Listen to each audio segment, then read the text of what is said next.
Well, hi, everybody, and welcome to the In the Bullseye podcast. I'm voice of the Bulls, Paul Peck, along with Bulls head football coach Pete Lembo. We are here for National Signing Day, one of the holidays of the year over in the football office, isn't it, Pete? It's a big day, isn't it? It is. We were all in at the crack of dawn and in great spirits, and these are a bunch of young men and families that we have been cultivating relationships with really almost since we got here at the end of January, and you started off working on this 2025 class. And to see it all get to this point and be a special day, even though most of them have been committed for a long time, and there are a few late additions as well that are great late additions, but it's really a special day for our program, but especially for these young men and their families that this is quite a big step in their lives at this point. Do you miss the old days when you huddled around the fax machine? Because that, back in the day, that signed national letter of intent was really the only way you knew definitively, right? It was, and there was a lot more angst back in the day. You have enough of that in your life. Yeah, there's a lot less surprises with this, which is a good thing because there are so many other elements of this job where feel like constant surprises. But again, it just goes back to the people, right, and the relationships, and that's the most beautiful thing about this sport and college football is that's where it all begins and ends for me and for our staff. And so nothing is more important than the people you surround yourself with, and to have a great group of guys coming in to join us. Some will be here in January. Most will arrive after Memorial Day and begin summer workouts with us after they graduate high school. Then it's an awesome part of what we do. Is there some significance to this 18-member signing class because it's the first one? And does it set a little bit of a tone because this is your first class as a head coach and a staff? Definitely. And the biggest piece of that to me is that the vast majority of these guys committed to us and were on board and stuck with us before we started playing games this fall. So they didn't know, was this going to be a 3-9 season, a 2-10 season, first year with a new staff and going through a big transition and all the attrition that the program had after last season. There were so many unknowns, just like there were unknowns for the players that we inherited and the players that came here to be a part of this 2024 season. I think the fact that we've had a nice year only solidifies the belief in what we're doing and how we're doing it. But what I really appreciate about all of these guys is that they took that leap of faith with us for the most part before we kicked off against Lafayette in late August. So that's something that's very special to us. All right, let's dive a little bit into some of the specifics of this class. 18 total. There are 10 offensive players. There are 8 defensive players. Is that about the number that you felt like you wanted to split between one side and the other? Yeah, roughly. One of the things you're always willing to do at times is maybe go a little bit over if you feel like it's somebody that you just don't want to say no to and is excited to be a part of the program and you feel like is going to add a lot of value. And then conversely, you don't want to just take somebody if you don't think they're capable at some point of helping you win championships. So very excited about all of these guys and feel very good about where we're at in terms of positions. The thing I would say to you is this is also a group that's very reflective of our recruiting footprint. Mm-hmm. So you see the Pennsylvania, you see some of the Northeast Ohio, and you see the New Jersey and New York and the DMV, the state of Virginia. These are all places that I would call are part of our Northeast Mid-Atlantic footprint, places where we can have either drive-in recruits and their families drive to go see them, or get on a flight here at Buffalo International and be on a direct flight to Newark or LaGuardia or Philly or any of the D.C. airports and be there very efficiently. I think that's a great benefit to us recruiting these young men, and then after they commit to us, their ability to get back and forth, for their families to be able to get up here and see them play, and for us to go back to the same areas and the same high schools and continue to build those relationships. That's a really big deal to me. All right, 9 different states and Canada, 6 from Pennsylvania, 4 Virginia, and then New York, Ohio, Connecticut, New Jersey, Massachusetts, Florida, Maryland, and Canada. As I said, exactly the point that you're making. How do you decide, how much does what you just said dictate? How much does the talent in an area dictate? How much do the connections that both you and your staff have to areas of that 500-mile radius sort of dictate where you go with this? Yeah, it's a little bit of everything, and you're not going to say no to somebody who's out of that footprint if there is a good player and he's a good fit for UB. But when you are in that footprint, I do think there are a lot of long-term benefits to trying to stick as much as you can to that plan. Recruiting Canada makes a lot of sense. There are more and more good players coming out of Canada, and obviously we can have access to a huge chunk of Canada's population, within a relatively short drive of Buffalo, and you see more Canadian players coming down, and Bradley is a good example of this, coming down to the prep schools in the United States. And his particular school in Tennessee, there was a great relationship with the high school coach.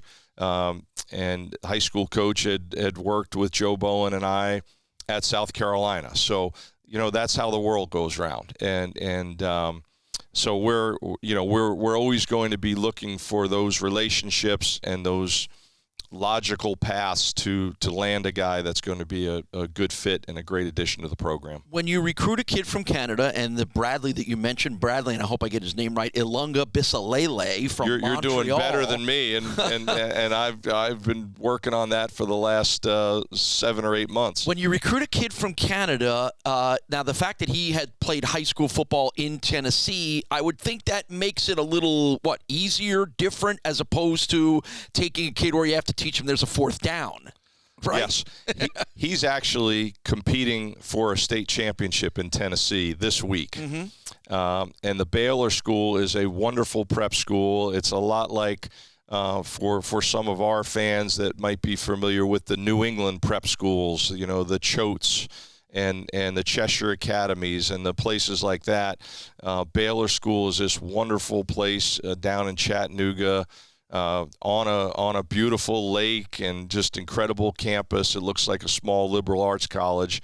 And Eric Kimry is the coach there. He played quarterback at South Carolina, one of the best high school coaches I've ever been around. And he's got several Canadian players on his roster. Wow, that's great. That's really interesting.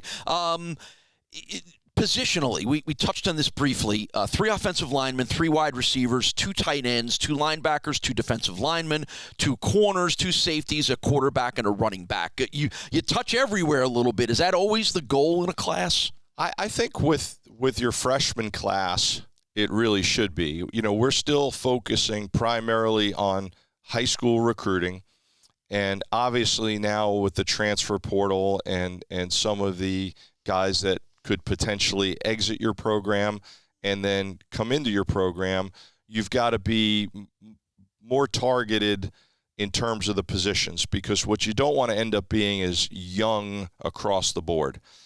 So if you lose a guy who's a senior or a junior, somebody who's going into their last year of eligibility, you're going to be very targeted in the portal in terms of replacing X with another guy at that same spot. I think with your freshman class, you still want to make sure, for the most part, that you're covering all your bases and bringing in guys that you can hopefully help you soon, but develop over the course of time. 5 linemen goes to the development point, right? That's probably the position that needs the size and the strength and the growth development. So when a good third of your class play on the line of scrimmage, is that part of that strategy as well?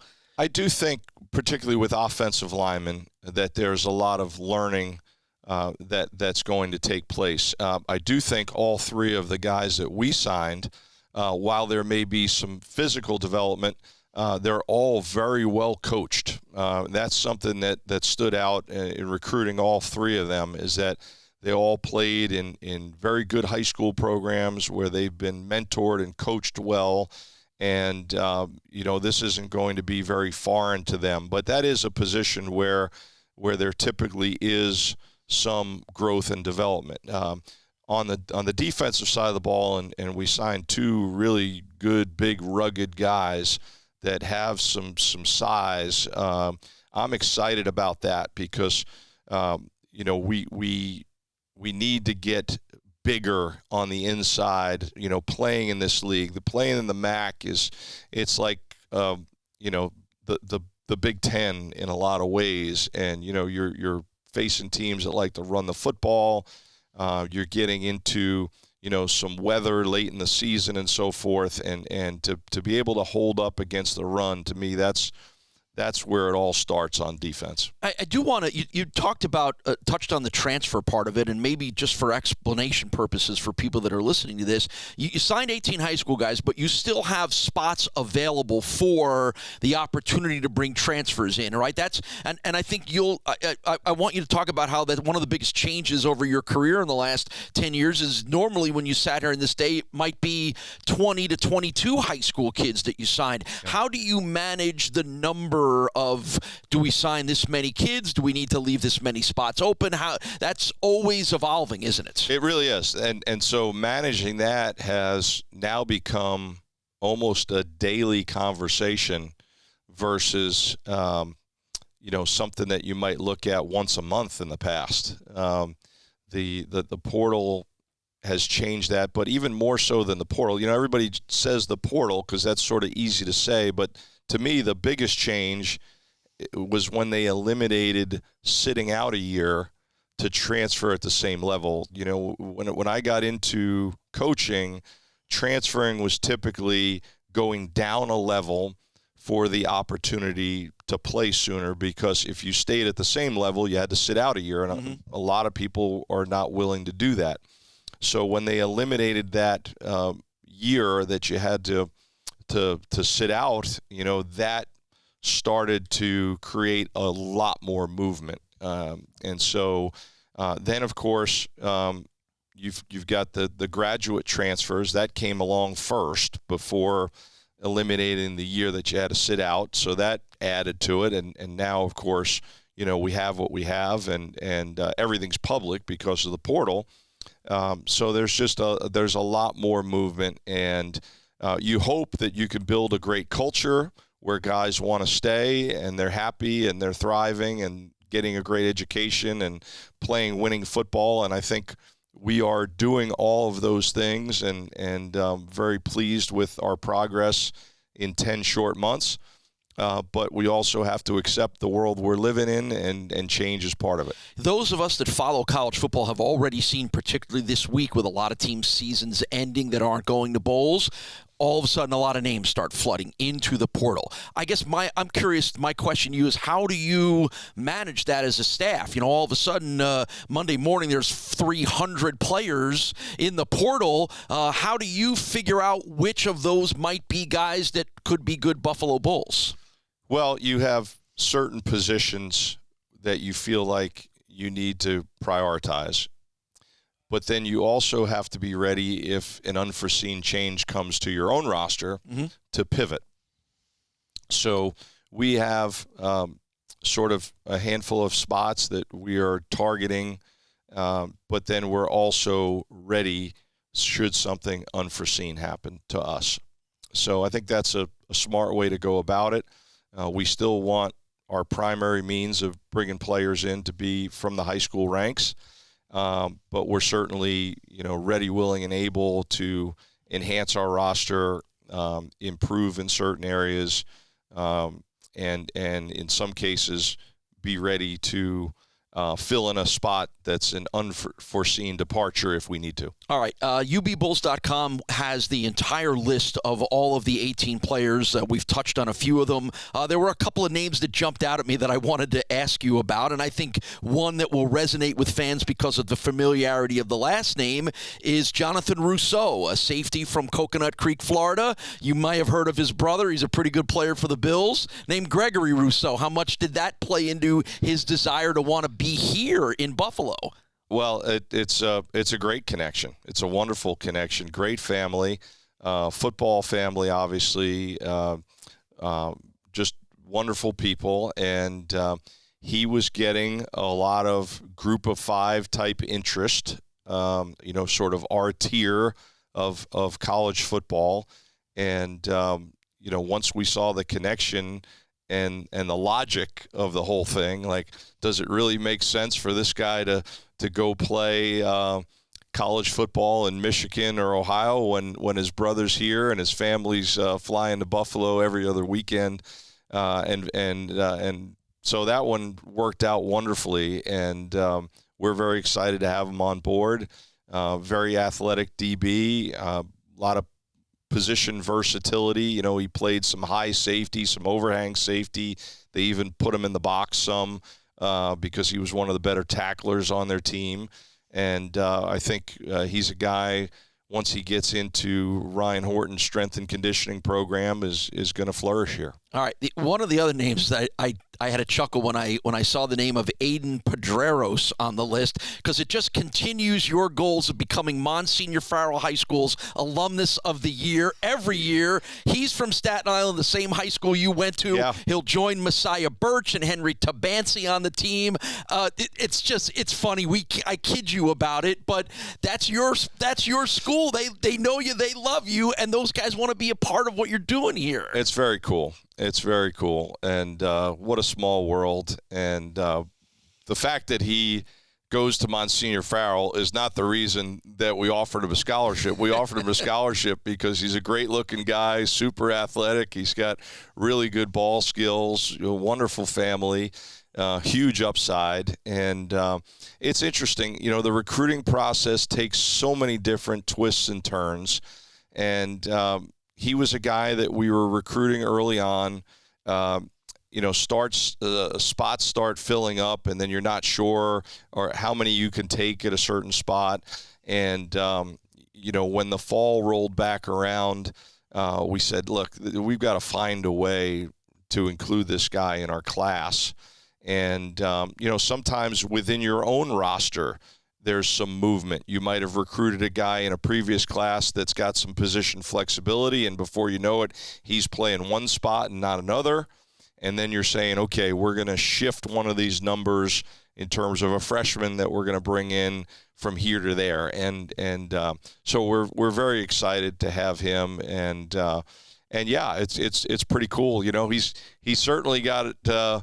A couple guys that can give him an easy ride home when they get a break. And it always a good reason for you to go back and have a couple of good slices back on the island when you want to go recruiting, right? No question. Wake up, have a bagel, go to 2 or 3 high schools, stop and get a couple slices of pizza, go to a few more high schools, and then there's, probably a few different establishments where I know a guy here or I know a guy there to go have dinner. I'm sure you do. Here's another question. New York City has always had an interesting place in college football where the sense has always been it's been under-recruited for whatever reasons that may be. Is that true? But yet we look at your roster that has the guys that I mentioned and a bunch of other New York City guys. Is New York City an untapped region, and the fact that you are so familiar with it, it's part of our state, it's close enough. Is there a different approach for you in recruiting the big city? Yeah, I think the history of it is that it was more of a basketball city than a football city, and I do think the Catholic League schools have always produced some college players, not necessarily big time college players, but when I was at Farrell, it seemed like almost everybody on the team went on and played college football, even if it was at the Division III level. We had a lot of FCS level guys back in the day. But I think you're seeing more players come out of the city, more Division I players, and even more players coming out of the public schools. So that's good to see. I mean, obviously the population's there. I think football is grown. There's better coaching going on. There's youth programs. Even the NFL being housed there has put some emphasis on that. So it's good to see. There's another name I wanted to mention you about. You know, obviously the only quarterback in the class certainly has a different level of intrigue for people. Tell us a little bit about Jason Wright from Chesterfield, Virginia. Yeah, so what a wonderful young man, great family, another guy who's having a fabulous senior year, putting up all kinds of numbers down there in the state of Virginia. And he's had an interesting journey. He's a very good student. A lot of these guys are really high-end students. Admissions and compliance is very happy with this class. It was pretty seamless from that end of things. But, you know, when you're a quarterback and you're trying to find a place where you can establish yourself, you know, sometimes that's hard for a high school kid in this day and age. And so, you know, Jason had to be a little bit of a journeyman until he found a home, and he certainly did, and having an incredible senior year.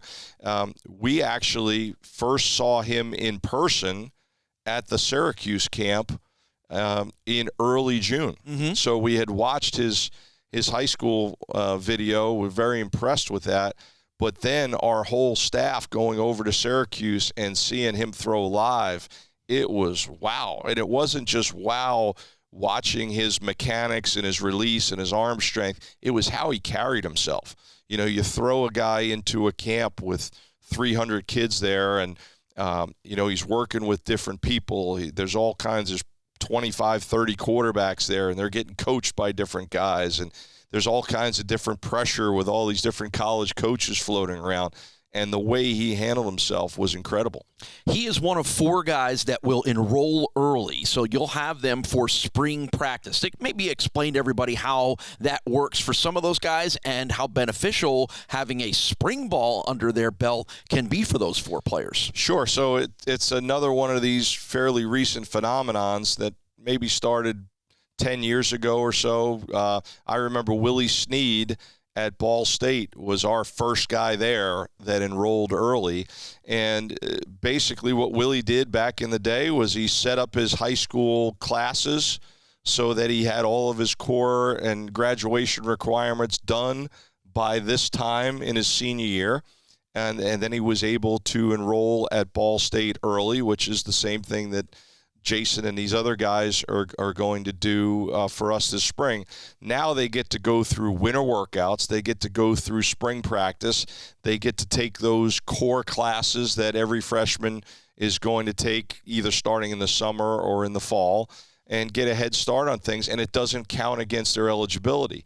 So particularly for somebody like a quarterback, what a wonderful head start it gives them, and really for all of these guys to do that. So I give them a lot of credit with the planning and being on the high end academically to be able to pull that off. And it's awesome for us to have them and welcome them into the family that much sooner. Not like when we were in high school and your goal was to cruise through your last semester, right? Yes, and there's a maturity level to this because, let's face it, they're giving up certain things. Sure. They're giving up, you know, maybe a spring sport or maybe hanging out with their buddies for another 5 months or going to the senior prom. And in some cases, they can still go back and do some of those things, which is cool. And we certainly work with them if they can, if it's not going to interfere with their finals and things like that, to go back and try to be a part of those things back home. All right, as we wrap up here with you, Pete, obviously there's a lot coming up here, the bowl game and preparation and then playing in the bowl game. But on the recruiting end of things, now that you've got this class in the books, how quickly are you working on the class of 2025? What are sort of the immediate goals for the guys on your recruiting staff right now? Yeah, so you know, you're in 24. You just signed guys that are going to graduate high school in 25. We're already working on 26s. Obviously, you mentioned earlier about the portal work and anticipating some things there and targeting some guys there.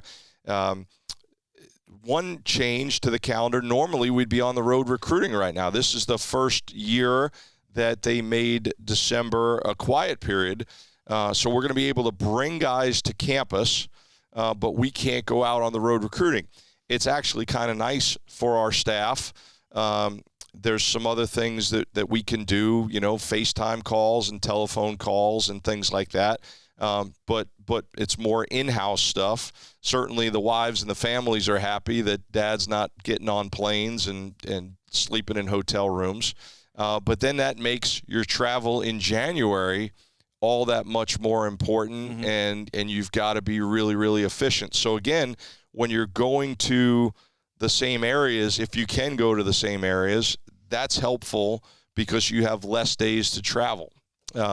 So there's a lot that goes into it. I mean, when you talk about being the CEO of an organization, there's a lot of planning and keeping people on the same page, and having people that are solely dedicated to helping you with recruiting is a critical piece in this day and age. All right. Well, I would say relax a little bit, but you don't get much of a chance to do that because pretty soon you're going to be deep into bowl preparation. I'm sure we will have that conversation with you once that all gets defined in the next couple of days and you know where you're headed. So a lot of good stuff going on here, Pete, not only in the present, but in the future. Thanks for a few minutes of your time. Absolutely. Good stuff. All right. National Recruiting Day, UB Football with Pete Lembo. We thank you for joining us on this edition of the In the Bullseye podcast.